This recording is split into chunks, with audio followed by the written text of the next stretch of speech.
The crystal glasses clinked against each other as I balanced the heavy silver tray, weaving between tables of Versace suits and Chanel dresses. My feet ached in the mandatory 4-inch heels.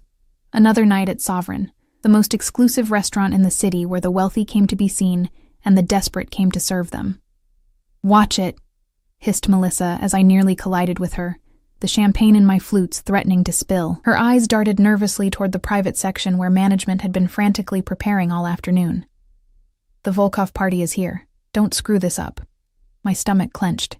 Even the staff whispered about Alexei Volkov, though no one ever said exactly what he did. Just that he owned half the city, and the other half was afraid of him. I adjusted my tight black dress that the manager insisted enhance tips, but only seemed to enhance unwanted attention. 6 more months of this, I reminded myself. 6 more months until I had enough saved for Mom's treatment. The main doors swung open, and the restaurant's atmosphere shifted instantly. Conversations dimmed, backs straightened, eyes averted. 2 broad-shouldered men in dark suits entered first, scanning the room with cold efficiency, before one nodded almost imperceptibly. That's when I saw him. Alexei Volkov didn't stride in like I expected. He moved with unhurried confidence, as if the world would simply wait for him. He couldn't have been older than 35, his dark hair precisely cut, his tailored suit revealing a physique that suggested he hadn't earned his power from behind a desk. What struck me most were his eyes, pale blue and utterly unreadable, like looking at winter through bulletproof glass. "Section 4. Now," my manager whispered harshly, shoving another tray into my hands. "They've requested you specifically." "What? Why me?" I asked, my voice rising with panic before I caught myself. "The Russian girl for the Russian table. Just don't embarrass us." My heritage wasn't something I advertised, especially since my mother and I had left Moscow 12 years ago, trading a dangerous situation for simply a desperate one. I'd kept my accent carefully neutralized, my past vague. But on my application, I'd listed Russian as a language skill, thinking it might help with international clientele. I approached table 4 with my heart hammering against my ribs. 4 men sat around it, with Volkov positioned to see the entire restaurant. A 5th chair remained empty beside him. 2 bodyguards stood behind, their eyes constantly scanning. I didn't miss the slight bulge beneath their jackets. "Champagne, gentlemen?" I offered in English, my voice steadier than I felt as I placed each glass with practiced precision. They barely acknowledged me, deep in conversation about shipping routes and customs clearances, business talk that seemed innocent enough until I caught mentions of payments and officials' names. I kept my expression neutral, focusing on not trembling as I reached across to serve Volkov last. That's when my sleeve caught on his watch, an absurdly expensive timepiece that probably cost more than my yearly rent. The champagne tilted, splashing onto the pristine tablecloth mere inches from his suit. Time stopped. The conversation halted. Even the bodyguards tensed. "I'm so sorry," I gasped, mortified as I quickly righted the glass and reached for my cloth. Volkov's hand caught my wrist before I could dab at the spill. His grip was firm but not painful, a restraint rather than a threat. Up close, I caught his scent. Expensive cologne with undertones of cedar and something distinctly masculine. When he looked up at me, those pale eyes studied my face with unsettling intensity. "Ne volnusha," he said in perfect Russian. "Don't worry." Without thinking, I responded in my native tongue. "Prostite, eto ne povtoricha." "I'm sorry, it won't happen again." The words hung in the air between us. Something shifted in his expression. Surprise, then sharp interest. His thumb brushed almost imperceptibly against my pulse point before he released me. "What's your name?" he asked, switching to English but maintaining the intensity of his gaze. "Eva," I answered, suddenly aware of how the other men were now watching our exchange with curious expressions. "Eva," he repeated, as if tasting the name. "And how long have you worked here, Eva?" 6 months, sir." He nodded slightly, then turned to one of his companions and resumed their conversation, dismissing me. I backed away, relieved yet strangely unsettled. For the rest of the evening, I felt his eyes following me whenever I entered the main dining room. Once, when I glanced over, I caught him watching me with an expression I couldn't decipher. Assessment, perhaps, or calculation. It was nearly midnight when they finally prepared to leave. I was clearing a nearby table when Volkov approached the maitre d', said something in a low voice, then handed him what looked like a business card. The maitre d' nodded repeatedly, his usual haughty demeanor replaced with eager deference. As Volkov turned to leave, his eyes met mine across the room. He didn't smile, didn't nod, just held my gaze for 3 long seconds before breaking the connection and walking toward the exit. Flanked by his security, I exhaled slowly, unaware I'd been holding my breath. Eva. My manager appeared beside me, his expression unreadable. Mr. Volkov was very impressed with your service tonight. He's requested you personally for his dinner reservation tomorrow evening. I'm scheduled for lunch tomorrow, I stammered. Not anymore, he said curtly. And Eva, wear your hair down tomorrow, Mr. Volkov's request. A cold shiver ran down my spine. I left work at 1 a.m., exhausted and uneasy. The October night had turned bitter, and I wrapped my thin coat tighter around myself as I hurried toward the bus stop 3 blocks away. The streets in this part of town were nearly deserted at this hour, populated only by the occasional late-night reveler or fellow service workers trudging home.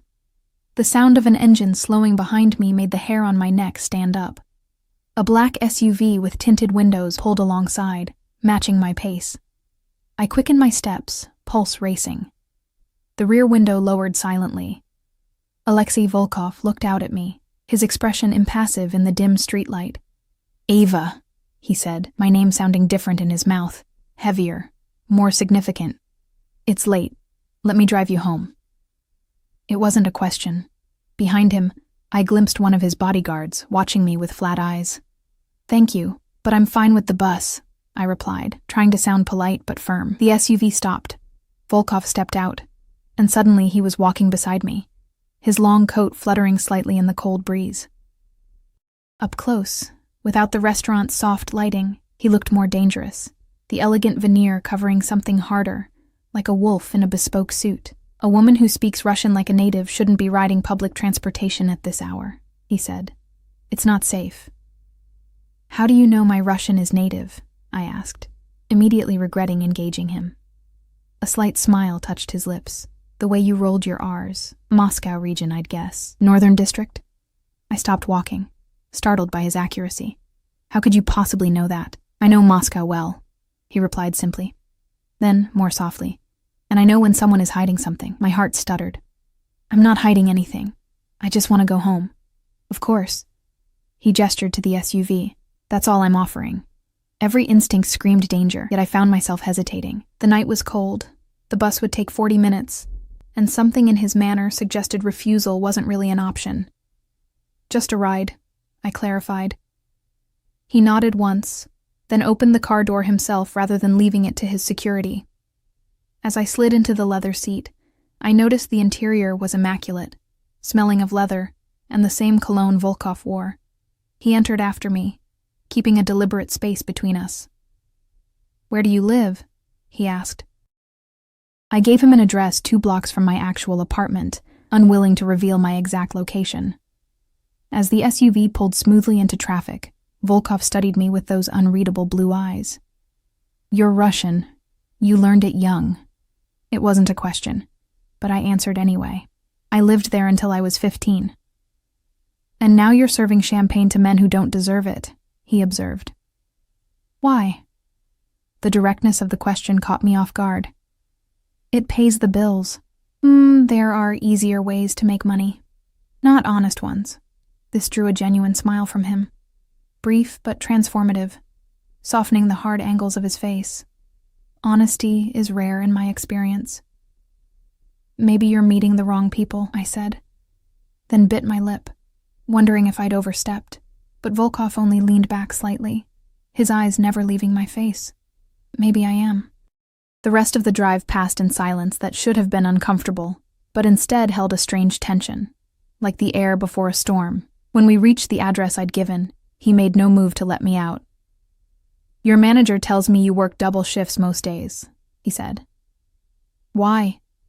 I stiffened. I don't think that's your business. Instead of anger, my response seemed to please him. No, it's not, but I'm making it mine.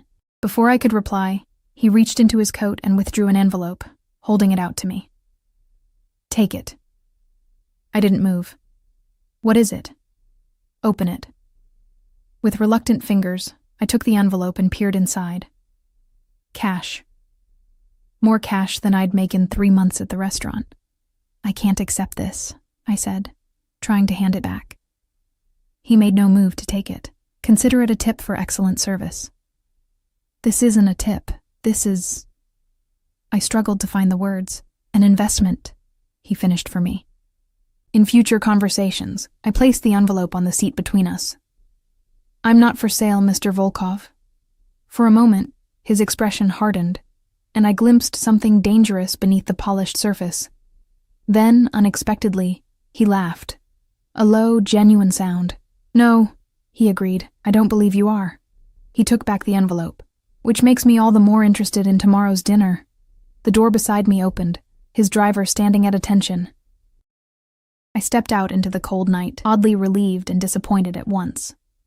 "Good night, Eva," Volkov said. Then, as I turned to leave, he added something in Russian, spoken so softly I barely caught it.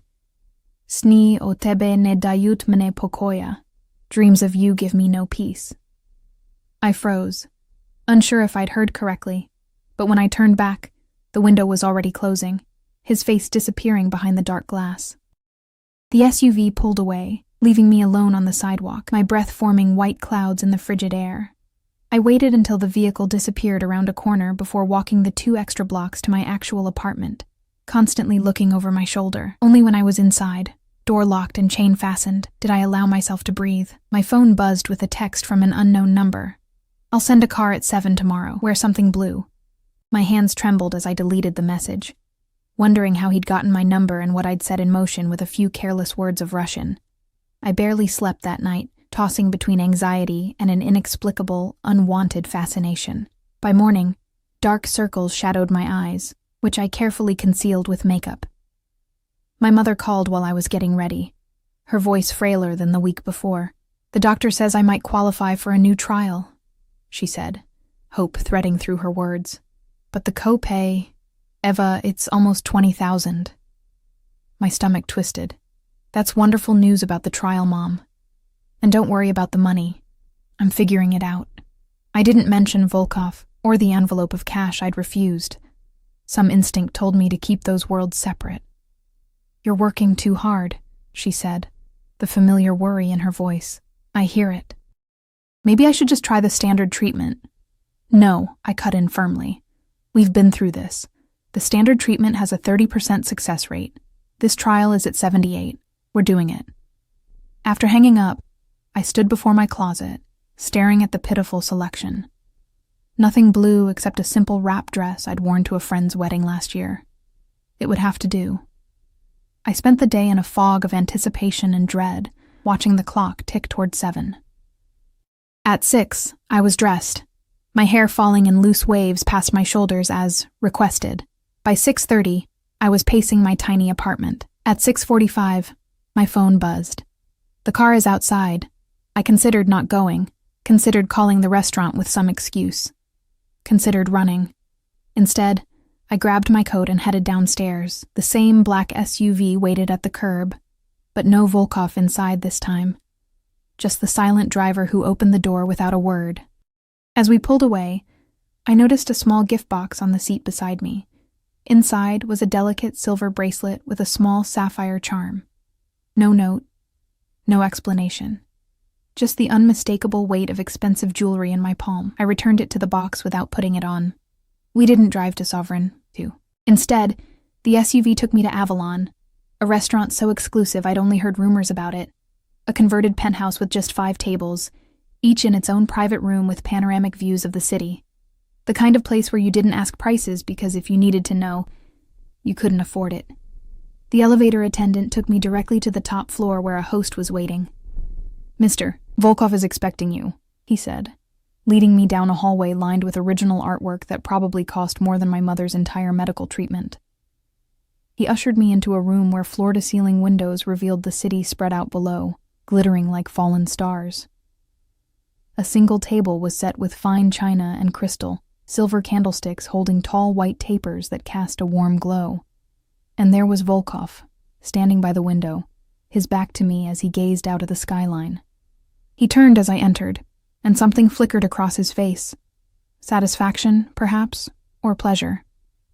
He wore another immaculate suit, dark against his crisp white shirt, the fabric emphasizing the breadth of his shoulders.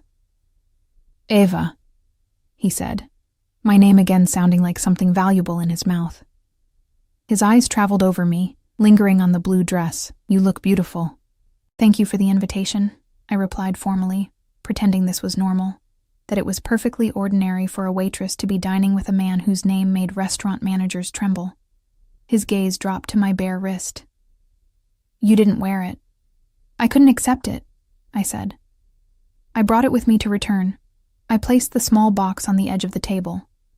Instead of anger, amusement touched his lips. Most women would have taken it without hesitation. "I'm not most women." "No," he agreed, pulling out a chair for me. "You're not. That's precisely why we're here." A server appeared with champagne, pouring 2 glasses before disappearing silently. Volkov lifted his glass in a toast. "To unexpected discoveries," he said. I took a small sip, the champagne far finer than anything we served at Sovereign. "Why am I here, Mr. Volkov?" "Alexei," he corrected. "And you're here because you intrigue me. Because I speak Russian? Because you speak Russian like a Muscovite, but work 16-hour shifts serving drinks to men who don't look you in the eye." He leaned forward slightly. "Because you refused money that would clearly help whatever situation has you working those shifts. Because something in your eyes reminds me of myself, many years ago." The comparison startled me. "I doubt we have much in common." "More than you think." He took another sip of champagne, his eyes never leaving mine. "We're both from Moscow, both left under difficult circumstances, I imagine. Both reinvented ourselves in a new country." My pulse quickened. "You're making assumptions. Am I wrong?" I didn't answer, which was answer enough. The first course arrived, something delicate involving caviar and gold leaf, saving me from his penetrating gaze. "Tell me why you left Moscow," he said after the server withdrew. "That's a very personal question for someone I just met. Is it the questions that bother you, or that you want to answer them?" He set down his fork, studying me. "I already know some of it, Eva Nikolaevna Petrova." I froze at the sound of my full name, one I hadn't used since leaving Russia. "How do you—" "I make it my business to know things," he said simply. "You left with your mother when you were 15. Your father stayed behind. He died 2 years later in what was reported as a robbery gone wrong." Blood rushed in my ears. No one knew these details. We'd been careful, changed our names, built new identities. "What do you want from me?" I whispered. "Right now, conversation. Eventually, we'll see." The meal continued with course after exquisite course, Volkov guiding our discussion to safer topics, books I enjoyed, places I'd seen, music I preferred. He listened with genuine interest, asking thoughtful questions. Despite my wariness, I found myself relaxing slightly, drawn into his intense focus, the way he seemed to weigh and consider each thing I said. He spoke of his own passions, chess, classical music, Russian literature, with unexpected eloquence. In another life, he might have been a professor or a diplomat instead of whatever he actually was. "Your father," I finally ventured as dessert was served. "Was he also in your business?" A shadow passed over his face. My father believed in the old ways. Brutality over strategy, force over finesse. He cut precisely into the chocolate soufflé. "I learned from his mistakes. And what business is that exactly?" I pressed. His smile was enigmatic. "Import, export, primarily, though my interests are diversified." "Is that what you call it?" "What would you call it, Eva?" There was challenge in his voice. I met his gaze directly. "I'd call it organized crime." I expected anger, denial, perhaps even threats. Instead, he laughed, a genuine warm sound that transformed his face, revealing a dimple in his right cheek. "Honesty," he said appreciatively. "As I mentioned, it's rare in my experience." After dinner, he suggested a walk on the private terrace that wrapped around the penthouse. The October night was cold, the wind sharper at this height. When I shivered, Volkov removed his suit jacket and draped it over my shoulders in a surprisingly gentlemanly gesture. It carried his warmth and scent, enveloping me. "Your mother is ill," he said after we'd walked in silence for a moment. It wasn't a question. I stiffened. "How much investigating have you done?" "Enough to know she needs specialized treatment. Enough to know you're killing yourself with double shifts to afford it." He stopped, turning to face me directly. "Let me help." "Why would you do that?" I asked, suspicion rising. "You don't know me. I want to know you," he said, his voice lowering. "I've never met anyone quite like you, Eva, and helping my mother is the price of admission?" His expression hardened. "I'm not buying you. Is that what you think?" "What am I supposed to think? You research my background, send expensive gifts, offer money for my mother's treatment. People like you don't do things without expecting something in return. People like me," he repeated, his voice dangerously soft. "And what do you know about people like me?" The wind whipped around us, carrying away my answer. In the city lights, his eyes looked almost silver, cold and penetrating. "My father worked for men like you," I finally said. "He did their accounting, managed their money. When he tried to leave, to bring us to America legally, they killed him. Made it look like a robbery." My voice shook slightly. "So yes, I know enough about people like you." Volkov was silent for a long moment, his expression unreadable. When he spoke, his voice was different, softer, with emotion I couldn't identify. "I'm sorry about your father." "Are you?" I challenged. "Contrary to what you might believe, I don't harm innocent people. That's not how I operate." He stepped closer, and despite myself, I didn't back away. "The men who hurt your family, they're no longer in positions of power." Something in his tone made me shiver. "What does that mean?" "It means things changed in Moscow after you left." His hand rose, hesitating before lightly touching a strand of hair blown across my face, tucking it behind my ear. The contact was brief but electric. Some organizations were restructured. A horrible suspicion formed. "Did you know my father?" His eyes held mine. "Not personally, but I knew of his situation. It was handled differently than it should have been." The implication hung in the air between us. "You had something to do with it," I whispered.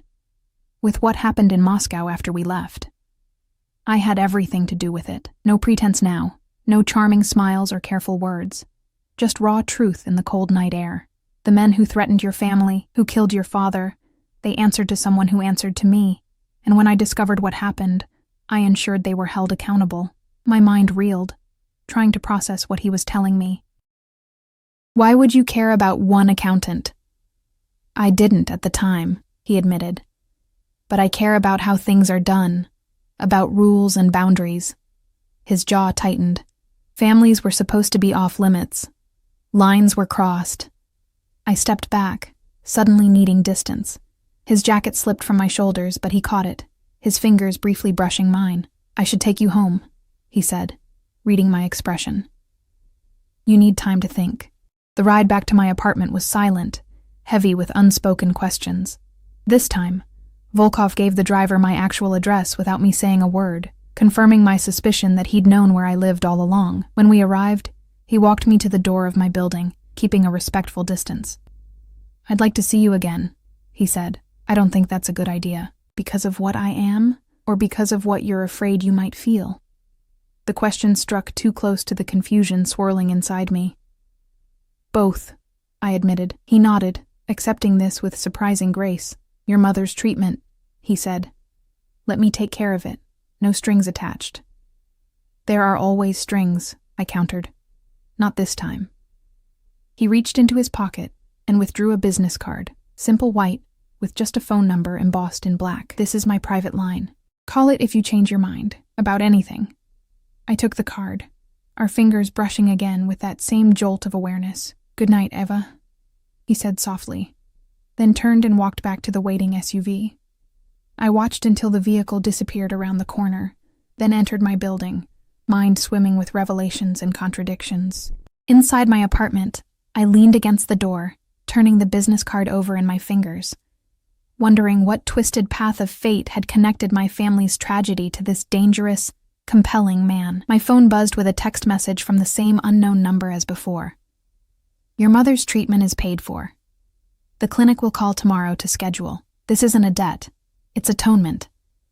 I stared at the message until the screen went dark, torn between gratitude, suspicion, and the unsettling realization that Alexei Volkov had just forced his way into my life whether I wanted him there or not.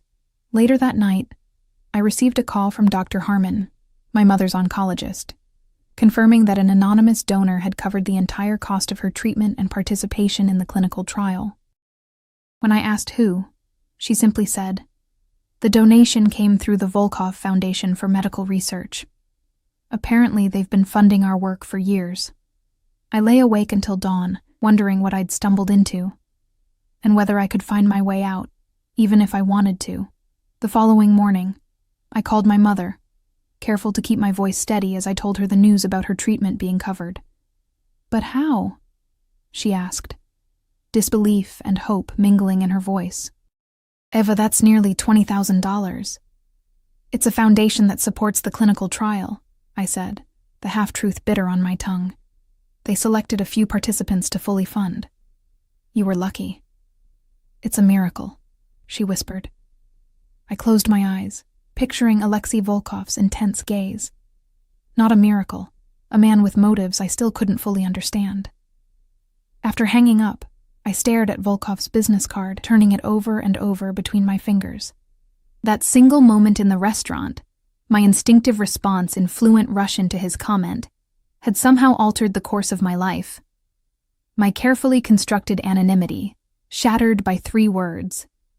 I'd spent 12 years hiding the fact that I was Eva Petrova, daughter of Nikolai Petrov, who had kept books for one of Moscow's crime families before attempting to flee with his family. My mother and I had escaped with new identities, while my father stayed behind to finalize our documentation. He never made it out, and now Alexei Volkov had appeared, claiming some connection to my father's fate, and worse, claiming to have avenged it. The restaurant called mid-morning. "Mr. Volkov has requested you be reassigned as his personal server for all future visits," my manager said, barely concealed curiosity in his tone. "May I ask what happened last night?" "Just dinner," I replied vaguely. "Nothing special." His skeptical silence spoke volumes. "Well, whatever it was, he's made it very clear you're to be available whenever he comes in. He's also arranged a substantial stipend to the restaurant to secure your services." My stomach tightened. I didn't agree to that. "Eva," he said, exasperation evident. "This is Alexei Volkov we're talking about. Do you have any idea how much business he brings us? How many connections he has? Just do whatever it is you're doing, and be grateful." I ended the call feeling like walls were closing in around me. Volkov was systematically inserting himself into every aspect of my life. My work, my mother's treatment, even knowing my actual address when I'd deliberately given him a false one. That evening, I had a shift at Sovereign, but Volkov didn't appear, nor the next day, or the one after that. Almost a week passed with no contact, though I sometimes caught myself scanning the restaurant for his distinctive figure, or starting at the sound of a deep voice with a slight Russian accent. It was Saturday night, when everything changed again. I was serving a table of loud businessmen when I felt it, that unmistakable weight of being watched. Glancing toward the entrance, I saw not Volkov, but one of his security men, the tall one with the scar along his jawline. Our eyes met, and he gave a slight nod before turning to speak to the maitre d'. Minutes later, I was called to the front. "Package for you," the maitre d' said, handing me a small envelope. Inside was a note written in elegant script. "I have information about your father you need to hear. Car outside if you're interested." AV. My hands trembled. Information about my father. What could Volkov possibly know that I didn't? And yet, he had known details about our situation, had somehow connected himself to what happened after we fled. "I need to take my break," I told the maitre d', who merely nodded, clearly under instructions to accommodate me. Outside, the familiar black SUV waited. The same security man opened the door without a word, revealing Volkov sitting alone in the back seat, his expression serious.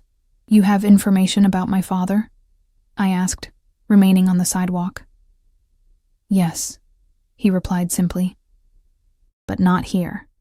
I hesitated, weighing fear against curiosity, suspicion against the growing, unwanted pull I felt toward this dangerous man.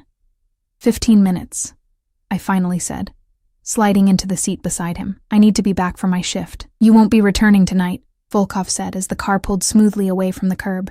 I've already arranged it with your manager. Anger flared. You can't just commandeer my life like this. I'm not commandeering anything, he replied calmly. I'm giving you a night off with full pay. Most people would say thank you. Most people don't have a Russian mafia boss making decisions for them, I snapped. Instead of anger, my outburst drew that rare, transformative smile from him. So you've decided that's what I am? Isn't it? Labels are simplistic things, he said, looking out the window as the city blurred past. Especially in our line of work. Our line of work? I echoed incredulously. I'm a waitress, not a criminal. His gaze returned to me, sharp and assessing. Your father wasn't just an accountant, Eva. The simple statement hit me like a physical blow. What are you talking about? Nikolai Petrov was much more than the Zubarev family's bookkeeper, Volkov continued, watching my reaction closely. He was a skilled operative within their organization, helping to move money internationally, structure complex financial instruments, hide assets from authorities. No. I shook my head in denial. My father was forced to work for them. He had no choice. At first, perhaps, Volkov conceded, but he was good at it. Very good. Eventually, he became essential to their operations. My throat tightened. You're lying. I have no reason to lie to you. His voice remained gentle, almost sympathetic. Your father made a lot of money for very dangerous men. Then he decided to leave, taking not just his family but substantial documentation that could have damaged their operations. Memories flickered through my mind, hushed arguments between my parents, the growing tension in our household, my father's increasingly erratic behavior in those final months. How do you know all this? I demanded. Because when I took control of the Zubarev operations 5 years ago, I went through their records extensively. His eyes held mine. Your father's name came up repeatedly, both for his skills and for what was termed his betrayal. The SUV turned onto a private drive leading to a modern building of steel and glass overlooking the river. Security gates opened automatically as we approached. Where are we? I asked as the car stopped at a private entrance. My residence, Volkov replied. The documents I want to show you are here. Every instinct warned me not to enter this man's home, yet the promise of information about my father, truths I'd never known, pulled me forward. The penthouse was surprisingly understated. Elegant but not ostentatious, with clean lines, dark woods, and floor-to-ceiling windows showcasing the city lights. Art hung on the walls, original pieces that looked Russian in origin, landscapes of birch forests and snow-covered mountains. Drink? Volkov offered, crossing to a bar of polished mahogany. No, just show me whatever you brought me here to see. He nodded, gesturing for me to follow him into a study lined with bookshelves. He unlocked a drawer in his desk and removed a file folder, placing it on the surface between us. Before you look, he said, his hand remaining on the folder, you should know that what's in here may change how you remember your father. Are you prepared for that? I swallowed hard. I want the truth. The truth, he repeated, something like respect in his eyes. He removed his hand, pushing the folder toward me. Inside were photos, documents, financial statements, all featuring my father's name or image. Bank transfers to accounts in Switzerland and the Cayman Islands, properties purchased under shell companies. Photos of my father with men I didn't recognize, men with hard faces and expensive suits. And most damning, a document outlining a plan to take millions from the Zubarev family accounts, disguise the transfers, and disappear with the money alongside his wife and daughter. He was stealing from them, I whispered, the reality crashing down around me. He wasn't just leaving, he was robbing them. Yes, Volkov confirmed quietly. About $20 million. I looked up at him in shock. That's why they killed him. Not just because he was leaving, but because he was taking their money. The Zubarevs didn't tolerate betrayal, Volkov said. especially not from someone they'd trusted so completely. "And you?" I asked, my voice breaking slightly. "What did you do when you discovered all this?" He moved around the desk, leaning against it just inches from where I sat. "I found the men responsible for your father's death and dealt with them." "Why?" I pressed. "You said yourself he betrayed them. By your own code, didn't he deserve what happened?" "Perhaps," Volkov acknowledged, "but his family didn't. The order was to eliminate Nikolai Petrov. Instead, they threatened his wife and daughter, forced him to watch your escape, tortured him for information on the missing money, then executed him." His jaw tightened. "That wasn't business. That was sadism. So you—" "What?" "Avenged him. I established new rules," he said simply. "Families are off limits, period." I stood abruptly, needing space, overwhelmed by revelations about my father and this enigmatic man who'd somehow appointed himself our protector. "I don't understand why any of this matters to you," I said, pacing the study. "Why track me down? Why pay for my mother's treatment? Why any of this?" Volkov watched me, his expression softening fractionally. "Because when you spoke Russian in my restaurant that night, something clicked. I'd been looking for Nikolai Petrov's family for years, not to harm you, but to make certain amends. And suddenly, there you were." "Amends for what?" I demanded. "You said yourself you weren't personally involved." "No, but I inherited the organization that was," he countered. "And I believe in setting things right." I stopped pacing, studying him with new wariness. "There's more you're not telling me." For the first time, Volkov looked away, a muscle twitching in his jaw. When he spoke again, his voice carried an emotion I hadn't heard before, something almost like guilt. "Your father contacted me, specifically before he died," he finally said.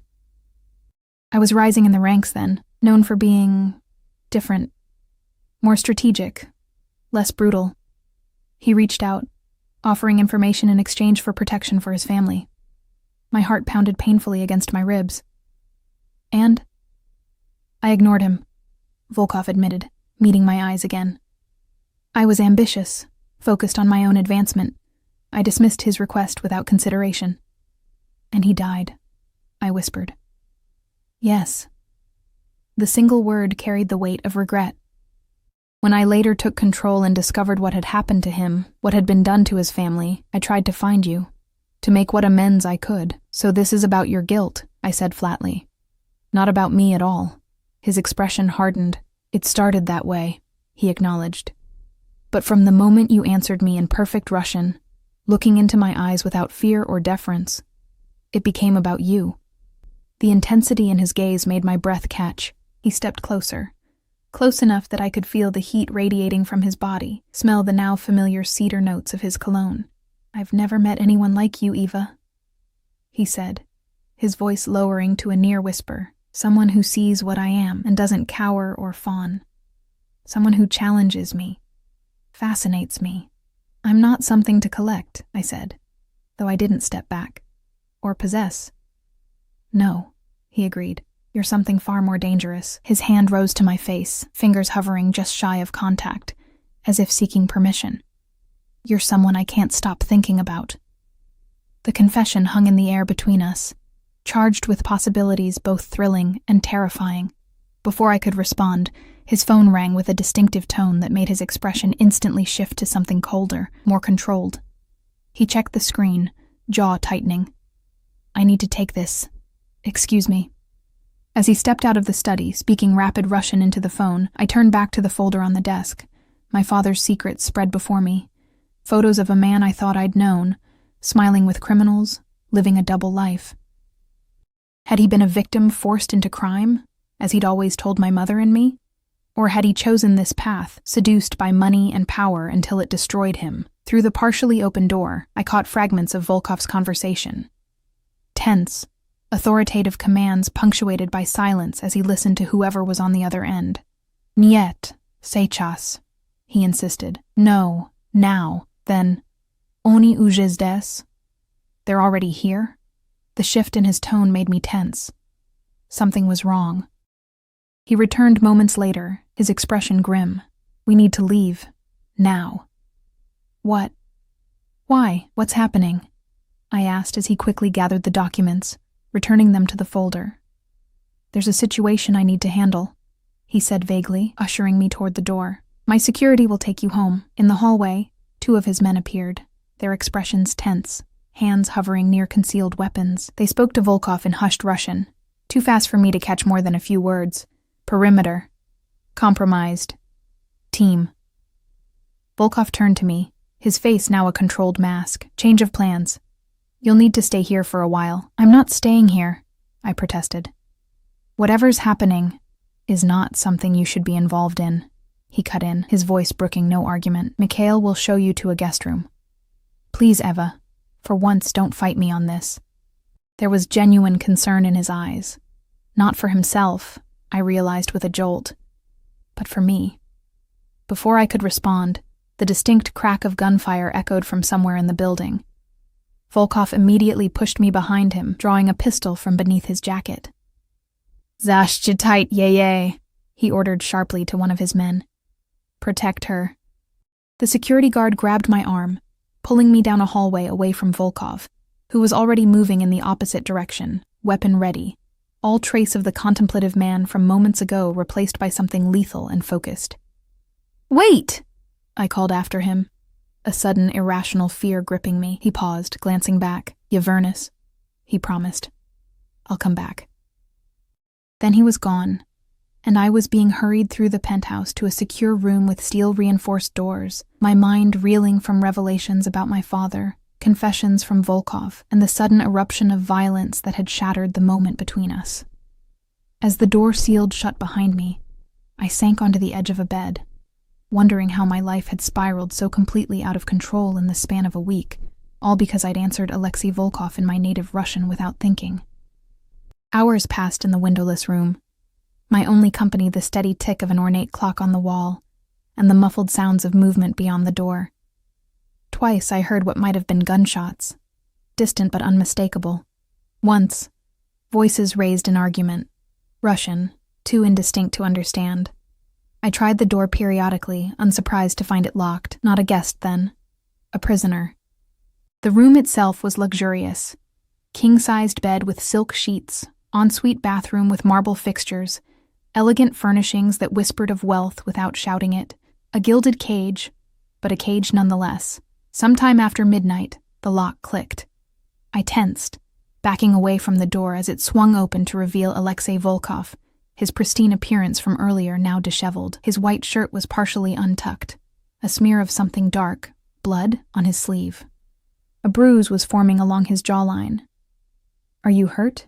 He asked immediately, scanning me as if expecting injury. Am I hurt?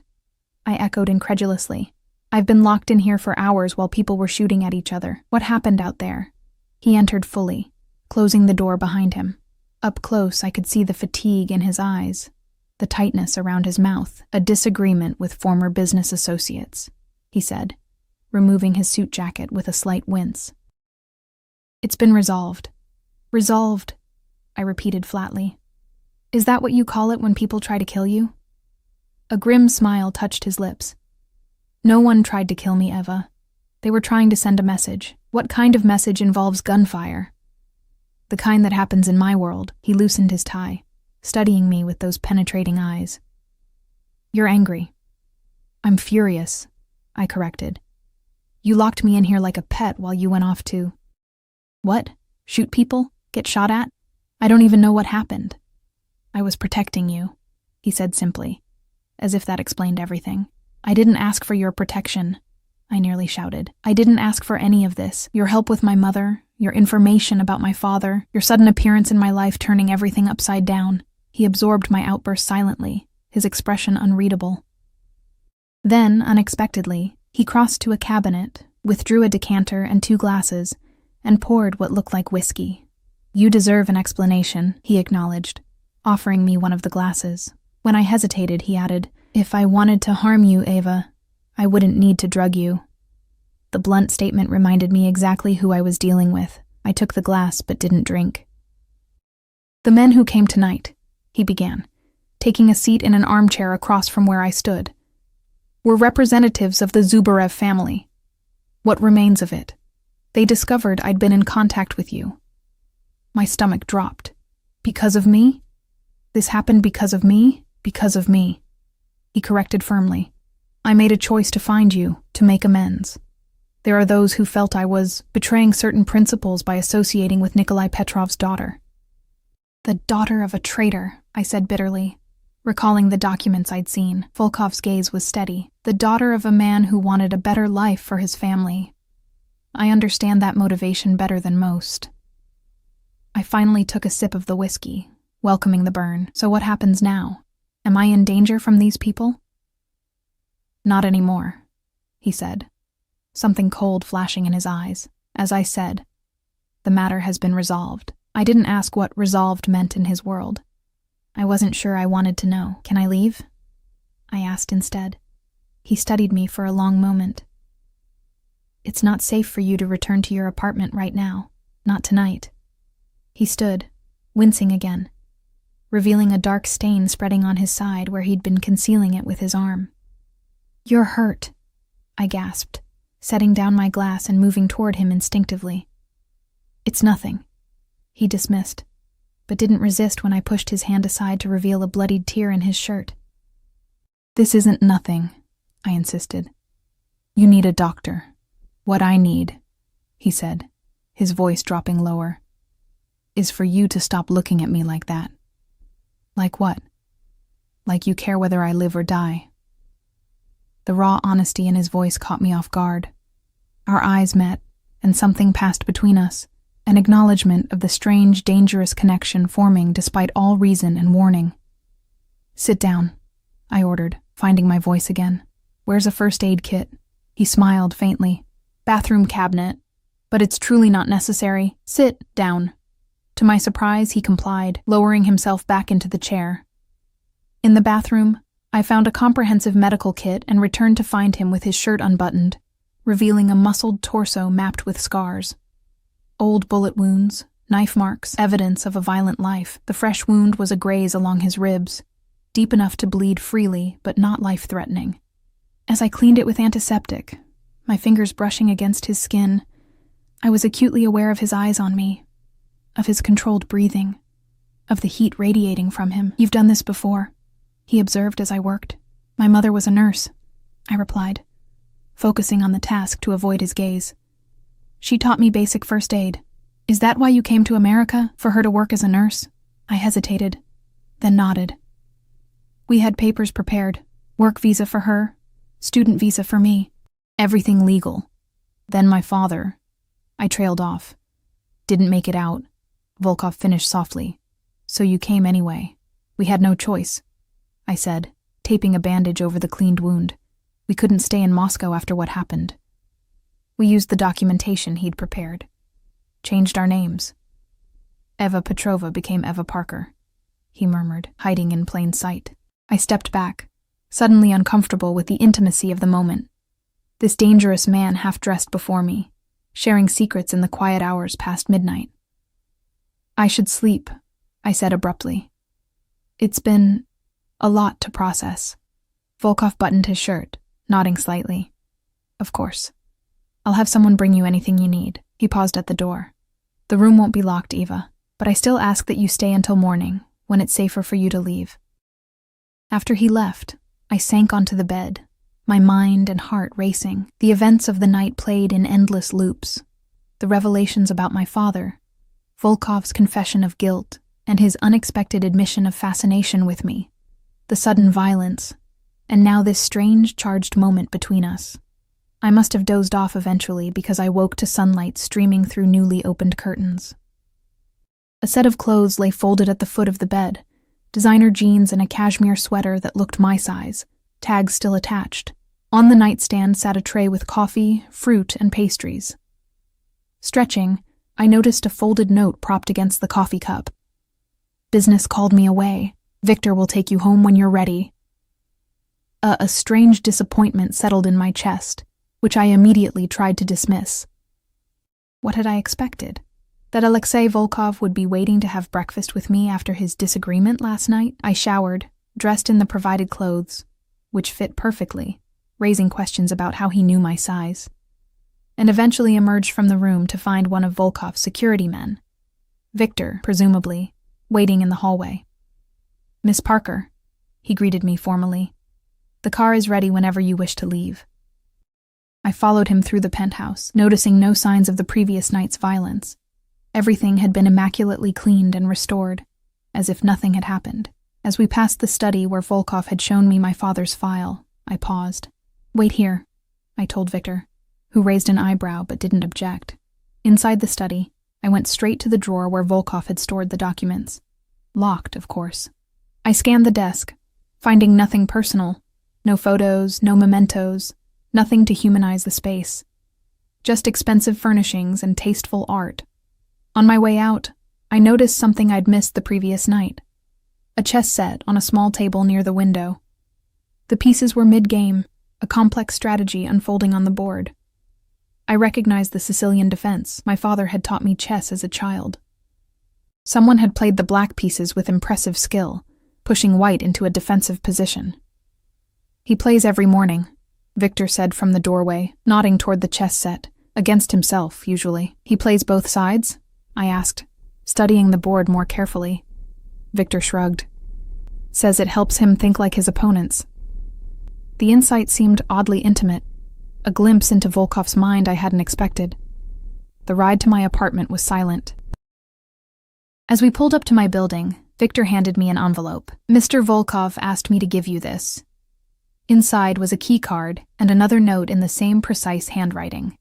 "If you ever feel unsafe, this will access the private elevator to my residence. No obligations, no expectations. Just a safe place. Tell him I don't need his key," I said, trying to hand the envelope back. Victor didn't take it. "Mr. Volkov anticipated you might say that. He asked me to remind you that pride makes a poor shield against bullets." The blunt statement left me speechless. I exited the car still clutching the envelope, watching as the black SUV merged back into traffic and disappeared. Inside my apartment, everything looked exactly as I'd left it, yet somehow different. Smaller, more vulnerable. I went through my routine motions, checking mail, watering my lone houseplant, returning a missed call from my mother to reassure her I was fine. All the while, the key card sat on my counter, a tangible reminder of the choice before me. Maintain my independence and the safe, struggling life I'd built, or accept the protection and all the complications offered by Alexei Volkov. 3 days passed without contact from him. I returned to work at Sovereign, where whispers followed me, rumors about my connection to Volkov, speculation about what exactly that connection entailed. My manager treated me with a new deference that made me uncomfortable. On the 4th night, as I was leaving my shift, a black car pulled alongside me. Not Volkov's SUV, but a sleek sedan with tinted windows. My pulse quickened, hand moving to the pepper spray in my purse. The window lowered to reveal not Volkov, but an older man with silver hair and cold eyes. "Eva Petrova," he said, my real name heavy with meaning in his mouth. "Or do you prefer Parker now?" I stopped walking, ice spreading through my veins. "Who are you?" "Someone concerned about your recent associations," he replied in Russian-accented English. "Alexei Volkov is not a man you want to know, girl." "You seem to know him," I countered, glancing around for witnesses, for escape routes. The man smiled thinly. I knew him when he was nothing, before he betrayed his own kind to build his empire. His eyes hardened. Just as I knew your father before his betrayal. Fear gripped me. "What do you want?" "To offer advice," he said. "Volkov's interest in you has not gone unnoticed. There are those who would use you to send him a message. A painful one." "Are you threatening me?" I asked, proud that my voice remained steady. "Warning you," he corrected. "For old time's sake. Your father was a useful man once, before I could respond." The sound of screeching tires filled the street. Volkov's SUV appeared, cutting off the sedan. The older man cursed, his window rising quickly as his driver reversed, then accelerated away. The SUV door opened, and Volkov emerged, his expression thunderous as he scanned me for injury. "Are you hurt?" he demanded, closing the distance between us. "No," I managed, my composure finally cracking. "Who was that?" How did he know my real name? How did he find me? Volkov's jaw tightened as he watched the sedan disappear around a corner. Viktor Zubarev, he said grimly. The patriarch. He should be in Moscow. He said he knew my father, I whispered. And you. Something dangerous flashed in Volkov's eyes. Get in the car, Eva. No, I said firmly, finding my resolve despite the fear coursing through me. I want answers, not orders. I'm tired of being caught in the middle of whatever this is. He stepped closer, his voice lowering. You're not in the middle, Eva. You're the target. Zubarev isn't here for me. He's here for you. Why would he care about me? I asked, bewildered. I'm nobody.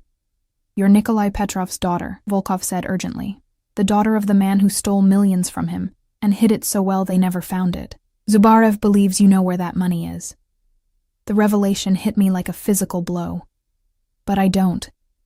My mother and I barely had enough to survive when we came here. If my father had millions, he never shared it with us. I believe you, Volkov said, his eyes never leaving mine. But Zubarev won't. To him, you're the key to recovering what was taken. A cold realization dawned. That's why you found me, I said slowly. Not out of guilt or fascination. You think I know where my father's money is, too. Hurt flashed across his face, genuine hurt that surprised me. Is that what you think of me? That this has all been some elaborate scheme to use you? I don't know what to think anymore, I admitted, suddenly exhausted. My entire life has been upended in a week. I don't know who to trust. Volkov was silent for a moment, tension radiating from him. Then, unexpectedly, he reached for my hand, his touch surprisingly gentle. Trust this, he said quietly. Whatever brought us together, fate, circumstance, your father's past, what I feel for you now is real, unexpected and inconvenient and possibly dangerous for both of us, but real. The raw honesty in his voice caught me off guard. Before I could respond, his security approached, speaking rapid Russian about movement on the block, about potential watchers. We need to go, Volkov said, urgency returning to his voice. Please, Eva. I can protect you, but not here on the street. This time I didn't argue. I let him guide me into the SUV, watching as he issued commands to his men, his entire demeanor shifting back to the controlled, dangerous leader I'd glimpsed the night of the attack at his penthouse. As we pulled away, his hand found mine in the darkness of the back seat, his fingers intertwining with my own. The simple contact anchored me amid the chaos, a lifeline I hadn't realized I needed. Where are we going? I asked softly. Somewhere safe, he replied, his thumb tracing gentle circles on my palm. Somewhere Zubarev won't find us. I should have been terrified, fleeing into the night with a man whose world revolved around power, violence, and control. Instead, I found myself leaning closer to him, drawn to his strength, his certainty, and the unexpected tenderness he showed only to me. I still don't understand why you care what happens to me, I whispered. In the dim light, his expression softened. Neither do I, he admitted. I only know that the moment you spoke Russian in my restaurant, looked me in the eyes without fear or flattery, something changed, something I can't explain or control. His fingers tightened around mine. And I never let go of what's mine. The possessive words should have frightened me. Instead, they sent a shiver of something else entirely down my spine. Something dangerous and thrilling that promised protection in a world suddenly full of shadows. The safe house was a modernist structure perched on a cliff overlooking the ocean. About 2 hours from the city, floor-to-ceiling windows faced the water, while the opposite side was built into the rock itself. Beautiful and strategically defensible. Volkov's security team swept the perimeter before allowing us to enter. No one knows about this place, Volkov explained as we stepped into the minimalist interior. Not even most of my own people. How long do we need to stay here? I asked, moving toward the windows where moonlight silvered the waves crashing below. Until I deal with Zubarev, he replied, his tone shifting to something harder, colder. A day, maybe 2. I turned to face him. Deal with him how? Volkov's expression was unreadable. It's better you don't know the specifics. I think I've earned the right to specifics, I countered. My life is in danger because of my father's actions and whatever this is between us. I deserve to know what's happening. He studied me for a long moment, then nodded slightly. Zubarev shouldn't be in this country. His presence violates certain arrangements between organizations. I've already contacted people who will ensure his departure. People who will ensure... I broke off, realizing what he meant. You're having him removed. Forcibly. Viktor Zubarev has spent 68 years taking what he wants and eliminating anyone who stands in his way, Volkov said, an edge to his voice. He doesn't respond to polite requests. And if he refuses to leave, then the situation becomes more permanent. The calm way he discussed potentially ordering a man's death should have horrified me. Instead, I felt a complex tangle of emotions. Fear, yes, but also a strange sense of security. Volkov would protect what was his, as he'd said. And somehow, I had become his to protect. You should rest, he said, gesturing toward a hallway. There are bedrooms upstairs. I need to make some calls. Too exhausted to argue, I climbed the floating staircase to the second floor. Finding a master suite with the same breathtaking ocean view, I showered, then borrowed one of Volkov's shirts from the closet, the soft fabric falling to mid-thigh. Outside, the storm that had been threatening all evening finally broke, rain lashing against the windows, while lightning illuminated the churning sea. I must have dozed off because I woke to the sound of the bedroom door opening. Volkov stood in the doorway, his silhouette outlined by the hallway light. He'd changed into simple black pants and a fitted t-shirt that revealed the powerful lines of his body usually concealed by tailored suits. I didn't mean to wake you, he said softly. Is everything okay? I asked, sitting up. Zubarev's people are looking for you in the city, he replied, remaining by the door as if uncertain whether to enter. But they won't find this place. Lightning flashed, briefly illuminating his face, the sharp angles, the intensity of his gaze fixed on me. In that moment, I saw both the dangerous man who commanded fear and respect and the complex human who had somehow developed feelings for me. You should try to sleep, he continued, turning to leave.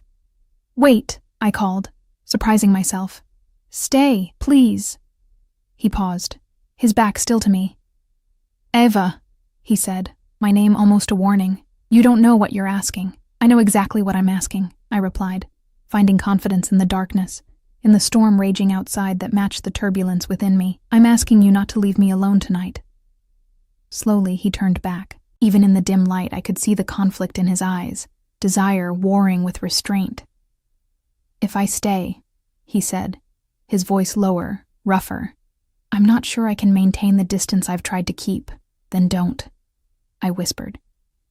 It was as if something snapped between us. In 3 strides, he crossed the room, his hands cupping my face with surprising gentleness before his mouth claimed mine. The kiss was everything I'd unconsciously been anticipating, passionate, demanding, yet somehow reverent. His fingers threaded through my hair, cradling my head as his body pressed against mine. I responded with equal fervor. Months of tension, fear, and unexpected attraction culminating in this moment. My hands explored the firm muscles of his back, feeling the evidence of his dangerous life in the ridges of old scars beneath my fingertips. Eva, he breathed against my lips, pulling back just enough to meet my gaze. Are you certain? Once this happens, there's no going back. Not for me. The possessiveness in his tone should have frightened me. Instead, it sent heat coursing through my veins. I've been running my whole life, I whispered. Maybe it's time to stop. His response was to kiss me again, deeper this time, laying me back against the pillows as the storm raged outside.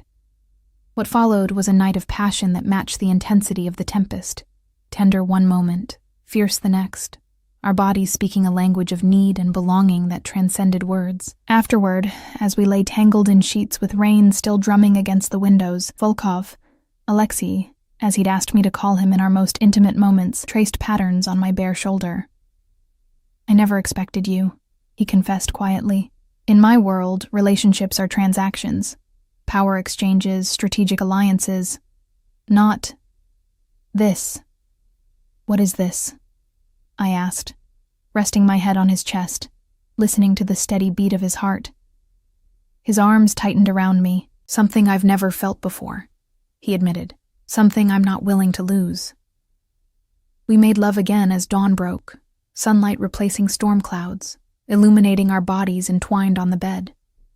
Afterward, we showered together, the simple domesticity of the act somehow more intimate than the passion we'd shared. Over breakfast on the terrace overlooking the now calm sea, Alexei received a phone call. He spoke in rapid Russian, his expression growing increasingly serious before ending the call with a sharp command. "What is it?" I asked, recognizing the tension in his shoulders. "Zubarev knows about this house," he said, already moving toward the interior. "We need to leave. Now." "How could he possibly? We have a traitor," Alexei cut in, his voice hard with controlled fury. "Someone very close to me. Get dressed quickly. We have 15 minutes at most." The peaceful bubble of the morning shattered. I rushed upstairs, throwing on clothes Alexei had arranged for me, practical jeans, a sweater, sturdy boots. When I returned to the main floor, he was issuing orders to security over the phone, a weapon now visible at his waist. "There's a helicopter pad behind the house," he explained, taking my hand. "We'll leave that way while my team creates a distraction on the main road." "A helicopter?" I repeated incredulously. "Alexei, this is insane." "We should call the police. The police can't help with this," he said firmly, guiding me through the house toward the rear exit. "Zubarev has people everywhere, including law enforcement." Outside, the wind whipped my hair as we sprinted across a manicured lawn toward a helipad where a sleek black helicopter waited, rotors already turning. Alexei helped me aboard, then climbed in after me, signaling to the pilot. As we lifted off, I caught sight of black SUVs approaching on the winding road leading to the house. Alexei's security team had established a roadblock, men with weapons visible even from our rising position. "They'll be okay?" I asked, watching the scene grow smaller beneath us. "They know what to do," Alexei replied, his attention on his phone as he sent what looked like coded messages. "The important thing is getting you somewhere Zubarev can't reach." "Where are we going?" He looked up, meeting my eyes. "My island." "Your island," I repeated flatly. "You own an island." A ghost of a smile touched his lips despite the tension. A small one. Private, secure. The helicopter carried us over the ocean for nearly an hour before I spotted it. A lush green speck rising from the azure water. As we descended, I could make out a contemporary mansion nestled among tropical vegetation, a pristine beach curving around one side of the island. "It's beautiful," I said as we touched down on a landing pad near the main house. "It's also completely self-sufficient," Alexei explained as he helped me from the helicopter. "Solar power, desalination plant, satellite communications. We can stay here as long as necessary."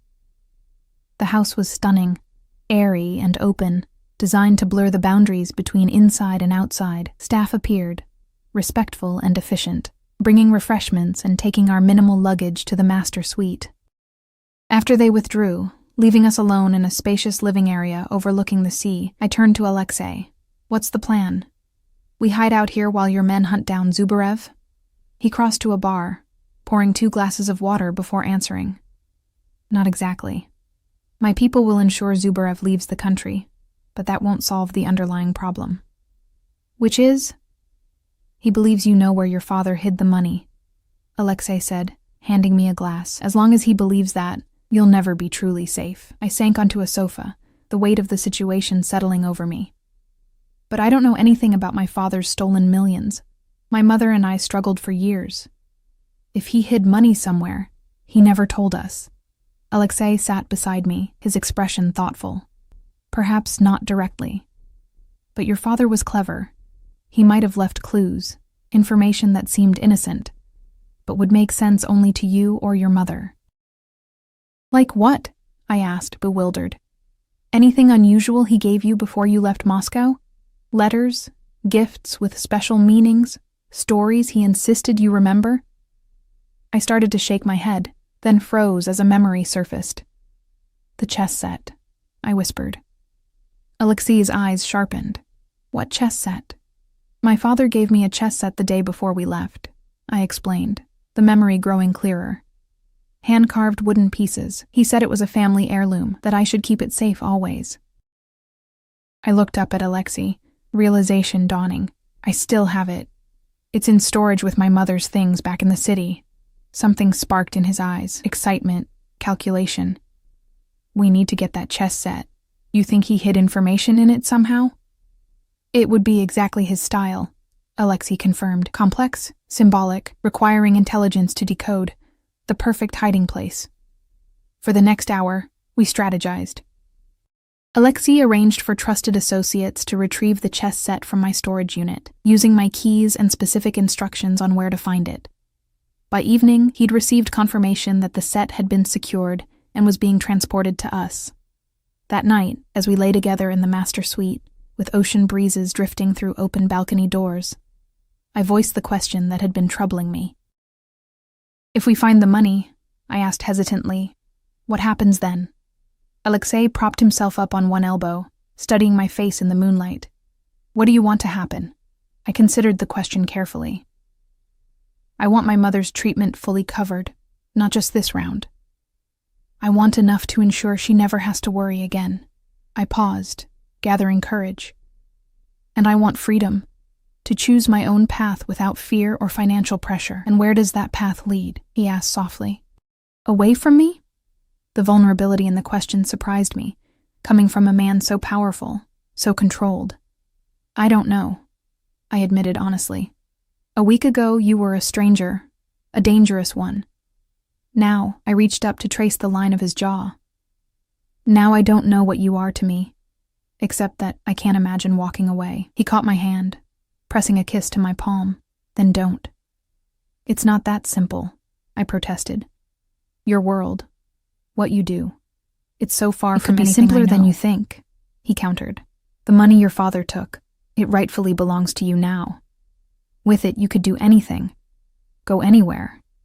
His eyes held mine intently. Or you could stay with me, not as a possession, but as a partner. A partner in what? I asked cautiously. In everything, he replied simply. My business has many legitimate aspects that could benefit from someone with your intelligence, your perspective. And the other parts, he shrugged slightly. Those could perhaps become fewer over time.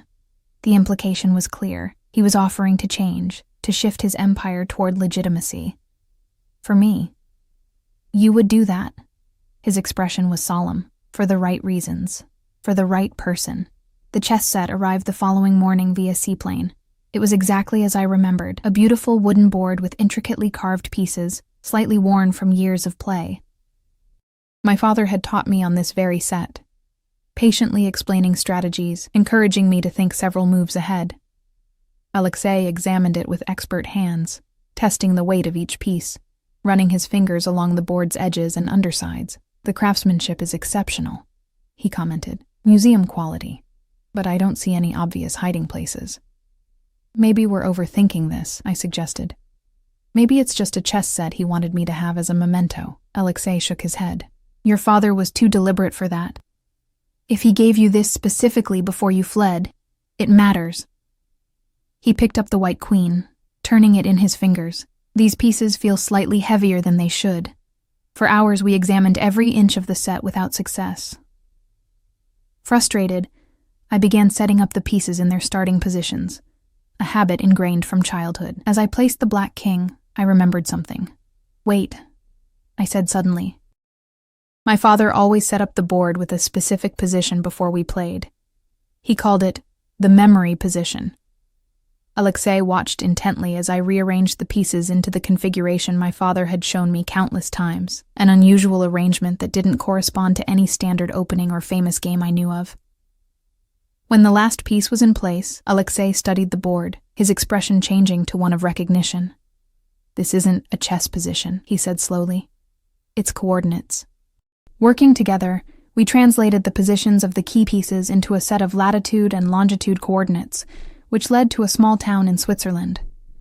Further analysis of the specific arrangement pointed to what was likely a safety deposit box number and the key, concealed inside the hollowed base of the Black King, just as Alexei had suspected about the piece's unusual weight. $22 million, Alexei said, looking up from his laptop after making some calls.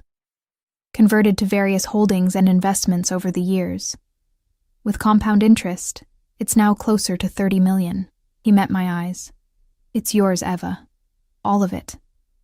I sat in stunned silence, the magnitude of the discovery washing over me. My father hadn't abandoned us penniless after all. He'd hidden his stolen fortune where only I could find it, protected by my childhood memories of our chess games. With this much money confirmed, Zubarev will be more determined than ever, Alexei warned. But it also gives us leverage. What kind of leverage? Financial compensation, he explained. Zubarev is, at heart, a businessman. If he receives what he considers fair restitution for what was taken, plus interest, he might be persuaded to end this vendetta. You want me to give him my father's money? I asked incredulously. Not all of it, Alexei clarified. Perhaps a third, enough to satisfy his pride and sense of justice while leaving you more than comfortable for life. The plan made logical sense, yet something in me rebelled against it. That money came at the cost of my father's life, I said quietly. Giving any of it to the family responsible feels like a betrayal. Alexei's expression softened. I understand, he said. But consider this. Your father took that risk to secure your future. Using some of it to guarantee your safety and freedom would honor his intention. In the end, we reached a compromise. Alexei arranged a meeting with Viktor Zubarev on neutral ground, an exclusive club in Zurich owned by associates with ties to both organizations. I insisted on being present despite Alexei's objections. He needs to see me, I argued. To understand I'm not afraid, and that I'm making this offer from a position of strength, not fear.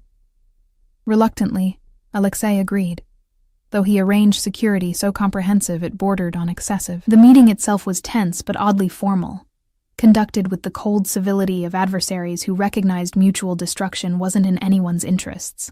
Zubarev, up close, looked older than I'd expected, his once imposing frame beginning to stoop, his hands slightly tremulous despite his still sharp eyes.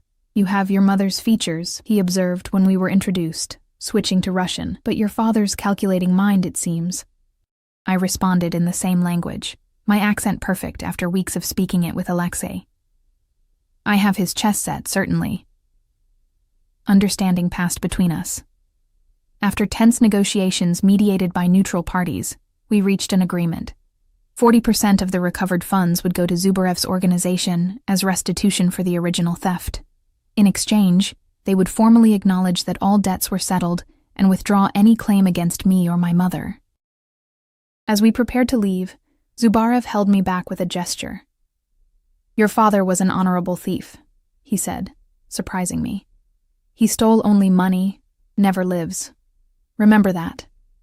The words stayed with me as Alexei and I returned to his island to finalize the arrangements for the transfer.